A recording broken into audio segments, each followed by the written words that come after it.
What's up mga ka-chubs? Another day, another vlog. Ngayon po ay ipapakita po natin ngayon ang isang produkto na galing po sa isang online TikTok shop and Lazada shop, but binili po natin siya sa Lazada shop. Sa nakikita nyo po ay medyo naka-fast forward po itong ating video para po mas makita nyo po yung mga kasama dun po sa package.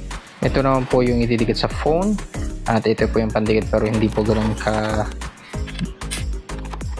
kapit po yan, so magbibigay po tayo ng suggestion. Ito naman po yung holder ng phone, ikakabit natin sa handlebar. Ayan po, matibay naman po siya. Ite-testing po natin siya and then papakita natin sa video po natin. Kaya po, subaybay nyo po. At ito na nga po, tatanggalin po natin yung pandikit and then lalagyan natin ng 3M na double sided and then dun po natin nilalagay. Yan naman po ang phone natin.